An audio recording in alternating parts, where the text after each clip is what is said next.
Você sabe como é o trâmite de uma ação arbitral? A vinheta, cara, esqueceu?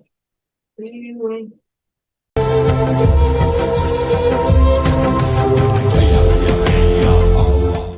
Olá, amantes da mediação e arbitragem, tudo bem? Todos com saúde? Espero que sim. Hoje eu quero falar um pouquinho sobre o trâmite de uma ação arbitral. Inclusive, esse vídeo complementa os dois últimos vídeos que nós fizemos sobre a secretaria, sobre o papel da secretaria em uma ação arbitral, em uma ação de mediação privada. Lembram? São os dois últimos vídeos. Vou deixar aqui em cima no card e vou deixar embaixo também na descrição. Né?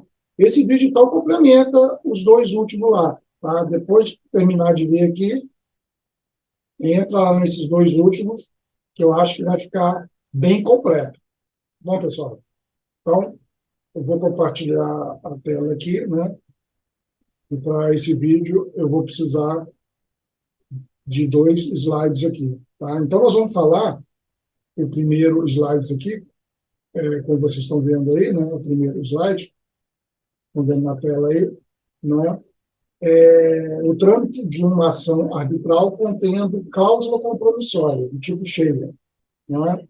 Como nós já explicamos nos vídeos anteriores, né? A cláusula compromissória do tipo Scheia é quando consta no documento objeto da arbitragem a Câmara, né, que vai administrar essa arbitragem, ou o árbitro ad hoc, autônomo, né, ou os árbitros, quando ela está cheia, quando ela especifica a Câmara com o árbitro XYZ ou o árbitro X, entendeu? Então, é quando ela especifica tudo isso, já está tudo certinho, não precisa assinar o compromisso arbitral.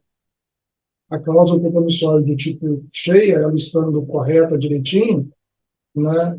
Se a sua escrita estiver certinha, correta, estiver especificando, né, claramente qual vai ser a Câmara, ou qual vai ser o árbitro, o seu idioma, vai ser português, vai ser numa língua estrangeira, né? Onde que vai ser realizada essa arbitragem, se ela tiver direitinho, né, especificando tudo isso, essa cláusula promissória do tipo cheia, por si só, ela já tem força para instituir o procedimento arbitral. Então, não vamos precisar da assinatura, da lavratura do compromisso arbitral. Ok? Então, dito isso, vamos partir para o trâmite dessa ação, né, com cláusula compromissória do tipo cheio. Tá? Então, eu botei para vocês aí esse slide, né? Ok? Então, começamos aqui na petição inicial. Tá? Então, se a parte requerente, a parte demandante, né, pretende dar entrada em um procedimento arbitral, ela vai se dirigir até a oitava Câmara Arbitral. No nosso caso, como eu falei nos vídeos anteriores, nesses dois últimos vídeos, né, é tudo virtual, certo? No nosso caso, para dar entrada em uma ação, não precisa dirigir a sede fixa, física, né? Fixa não, física da Câmara, vai ser a sede virtual mesmo. Então, através do nosso e-mail ou através do próprio, né, WhatsApp, a parte requerente, a parte demandante, que quer dar entrada em uma ação arbitral, vai enviar, primeiramente, a petição inicial, né, como vocês estão vendo aí, a petição inicial. Então, a petição inicial, né, deve confeccionar esse documento, né, denominado petição inicial. Os advogados entendem muito bem disso, certo? Instruída com o documento que contém a cláusula. Certo? Pode ser um contrato, pode ser uma nota promissória, uma duplicata. O documento que contém, né, a cláusula promissória do tipo cheio. Geralmente é um contrato. Né? Ok? Então, através do nosso e-mail ou através do nosso WhatsApp, vai dar entrada nessa ação, com a petição inicial instruída com o documento que contém a causa. Ok? Então, dado a entrada, a secretaria vai receber essa petição inicial, né? Vai dar ok, recebido, vai dar o protocolo, protocolar para a parte requerente, e vamos analisar. A secretaria vai analisar se essa petição inicial está dentro do trâmite ali direitinho. Não é isso? Como eu já falei no vídeo anterior. Ok? Eu não vou especificar muito isso, não, porque já está tudo no vídeo anterior, então vai ficar um vídeo muito repetitivo, tá? Para saber detalhadamente, assim, só ver os dois vídeos anteriores aí, tá? Como eu falei, vou deixar embaixo aqui na descrição, ok? Então, deu entrada na petição inicial, o próximo passo são as custas iniciais, né? Aí, estando tudo ok, a Câmara entra em contato com o requerente para que ele recolha essas custas iniciais. Tá? Recolheu, vamos enviar envio de notificação para a sessão de conciliação. Vamos enviar para ambas as partes, marcando dia, data e enviando o link. Como eu falei aqui na Câmara, é tudo virtual, é tudo online. Então, nós vamos, nessa notificação, já vai conter o link para acesso à sala virtual de audiências aqui da Oitava Câmara. Ok? Então, o próximo passo é saber se as partes receberam, principalmente a parte requerida ou demandada, né? Porque o endereço que o requerente, o demandante, passa para a gente, né, pode estar desatualizado, não é isso? Pode não bater mais. Então, a gente precisa comprovar que o requerido, o demandado, recebeu essa notificação. Recebeu? Ok. Aí vamos seguir para a sessão de conciliação. Tá? Recebeu direitinho lá, ficou constatado, a gente conseguiu comprovar que ele recebeu, que a gente manda pelos correios com AR, né? E pelo e-mail, pelo WhatsApp também, e pede sempre ok no recebido. Então, se a gente está com esse ok, seja do correio, seja do próprio requerido, demandado, vamos aguardar o dia e a hora da sessão de conciliação. Nessa sessão de conciliação, nós vamos tentar o quê? Vamos tentar o acordo. Está aqui, o acordo. Certo? Na própria lei fala que o árbitro ele tem por obrigação tentar acordar essas partes nessa sessão de conciliação. A sessão é para isso.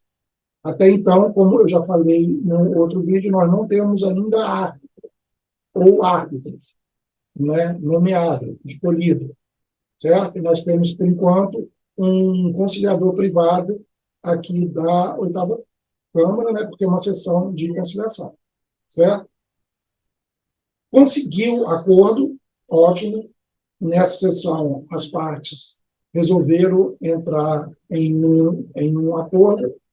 Nós vamos para o pagamento das demais custas e honorários do árbitro. Por que entra árbitro aqui? Eu tinha falado que no acordo é só com o conciliador. Por quê? Porque esse acordo ele vai ser homologado em forma de sentença arbitral. Então, para fazer a prolação da sentença, precisamos de um árbitro. Okay? Por isso que tem os honorários aqui do árbitro. Certo? O árbitro prolatou a sentença, a gente vai enviar essa sentença para as partes, também através de correio, e-mail, WhatsApp, ok? E a gente arquiva o procedimento. Arquivou, sabe, o procedimento, acabou o trabalho da Câmara, acabou o trabalho do árbitro. Ok? Agora, não tendo acordo, as partes não entraram em um acordo nessa primeira sessão de conciliação.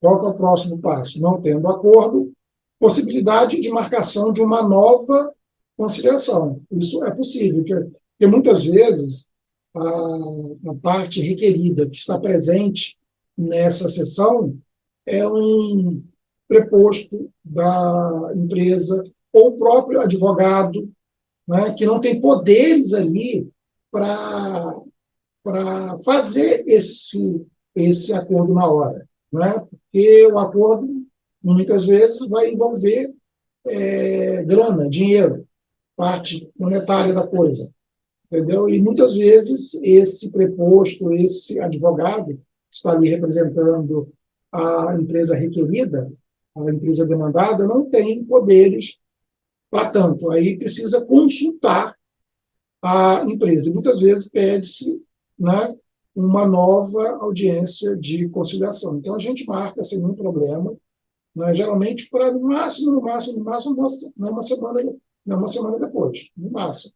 Não vai estender isso muito tempo, não. Tem que ter cuidado com ganhar tempo para, né, querer marcar para muito longe para ganhar tempo.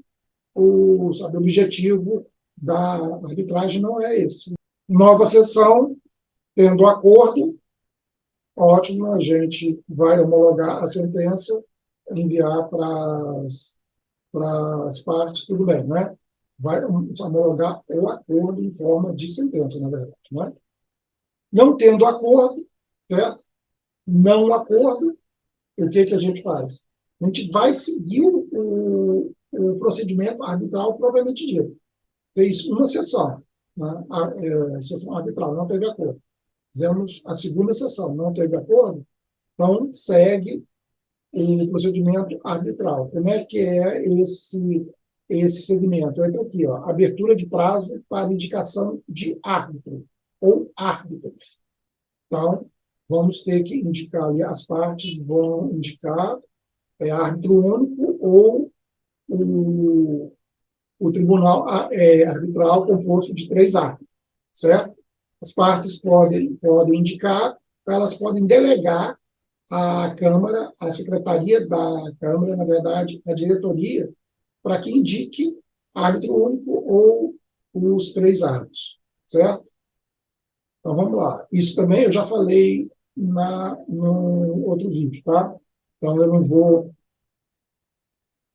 explicitar mais aqui, não. Abertura de prazo, né? Certo? Pagamento da taxa administrativa da Câmara e pagamento dos honorários iniciais do árbitro ou dos árbitros. Então, indicou, já está com o árbitro único escolhido, né, nomeado, ou os 3 árbitros, tudo ok? Pagamento da taxa administrativa e pagamento dos honorários iniciais desse árbitro ou desses árbitros, certo? Próximo passo, abertura de prazo para defesa, contestação ou para arrolar testemunha, se for o caso. Então, a gente abre o prazo, porque nós temos, por enquanto, o único documento que a gente tem juntado, né, ali é a petição inicial. E, no máximo, o documento que contém a cláusula compromissória. Por enquanto, só isso. Ok? Então, nós vamos abrir prazo para a defesa, né, da parte requerida, da parte demandada, né? A defesa dela vai ser embasada de acordo com a inicial da parte requerente, da parte demandante, certo? E arrolar testemunha, se for o caso, ok? Geralmente, prazo é de 15 dias, certo? Esse prazo pode ser 15 dias úteis ou 15 dias corridos. Geralmente, nesse caso, segue o CPC, se as partes assim determinarem, tá? Aí entrou com a defesa de contestação, abertura de prazo para réplica e arrolar testemunha, se for o caso. Essa réplica já é para a parte requerente, a parte demandante, parte que entrou com a ação, certo? Mesmo prazo, 15 dias, certo? Depois, abertura de prazo para tréplica. Tréplica da parte o quê? Requerida, demandada, certo? E pagamento dos honorários dos árbitros, certo? Né? Os árbitros, eles recebem honorários toda vez que algum documento que ele precisa analisar, né, que ele precisa apreciar, é dado entrada, né, acostado aos autos. Toda vez que tem um documento para que o árbitro ou os árbitros precisam, né, analisar, aí tem honorários para ele. Então, toda vez que ele precisa trabalhar, que ele precisa, né, perder o tempo dele ali, sentar, analisar, isso faz parte do julgamento dele, certo? Então, como entrou primeiro entrou com a inicial, né, e depois com a contestação. Então, tem os primeiros honorários, certo? Depois entra com a réplica e a tréplica, não é isso? Aí temos honorários de novo, certo? Tá aqui, o pagamento dos honorários dos árbitros, certo? Depois, o árbitro, ou os árbitros, né, vão abrir prazo para alegações finais, ou para leitura de sentença arbitral. Aí depende de cada árbitro, depende de cada tribunal arbitral, certo? Se o árbitro achar que cabe alegações finais, se ele, com esses documentos que foram juntados até agora, testemunha e tudo, ele ainda não está convencido, ele pode abrir prazo para alegações finais.